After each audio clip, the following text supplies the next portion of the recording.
Vanchakalpatarubhyascha kripasindubhye Patitanam pavanebhyo Vaishnavebhyo namo namah.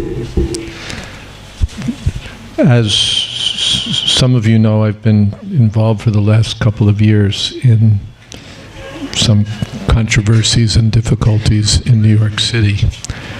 And I've lost track of the number of times that I've asked myself, what would Tamal Krishna Maharaj do?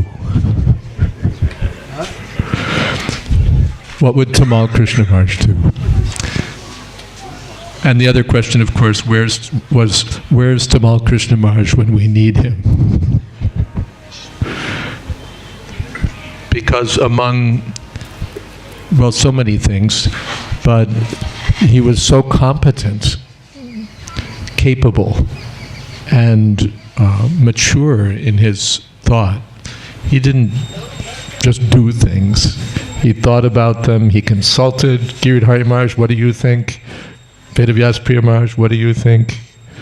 He would consult, he would consider, and he would organize, and he would be effective. And therefore Prabhupada depended on him in so many ways and so many times. We're sitting where we're sitting thanks to Tamal Krishna Maharaj, who secured the land for Srila Prabhupada. And so many other things. I don't know if it's widely known. Even the way we dress is in part due to Tamal Krishna Maharaj, because Prabhupada originally gave us a brahmachari dress, which was a little different and kind of messy the way the devotees did it. So when Prabhupada sent Tamal Krishna Maharaj to London to organize Sankirtan, or maybe it was before when he was organizing Sankirtan in Los Angeles, then he asked Prabhupada, well, for this and that reason, could they pleat their dhotis the way that you're wearing your dress? And Prabhupada gave permission. So now all of ISKCON is dressing according to the arrangement made by Tamal Krishna Maharaj, or negotiated by Tamal Krishna Maharaj with Srila Prabhupada.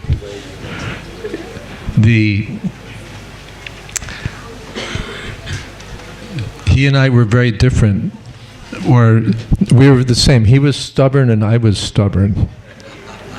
There's one time he invited me to stay with him in Kartik in Bhagaji's former house. And we had a very pleasant time, and every day he would invite different devotees to take prasad, sometimes with some purpose, sometimes just for friendship. And I used to chant a chapter of Bhagavad Gita every day in Sanskrit. So Tamal Krishna Maharaj liked that. He said, let's do that together. I said, good. So we began chanting together. But he wanted to chant fast, and I wanted to chant slow.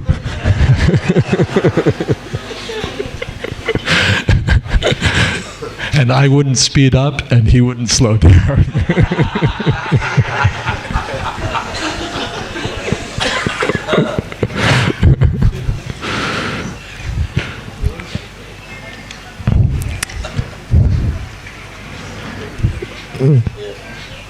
I remember when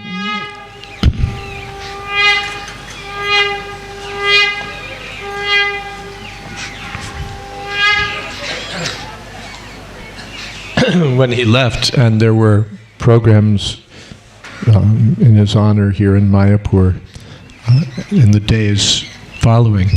So many devotees spoke about their connection with Tamal Krishna Maharaj and how he had helped them and how he had influenced them and how much they depended on him.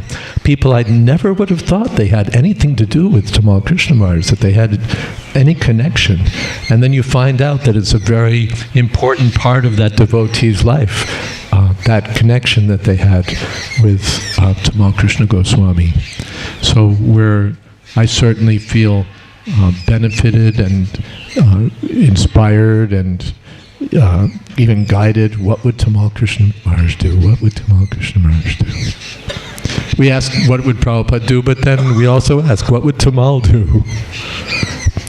Because he used to do intelligent things and effective things in the service of Srila Prabhupada. And with devotion, with love, with friendship, with heaviness, with whatever he could bring to the task.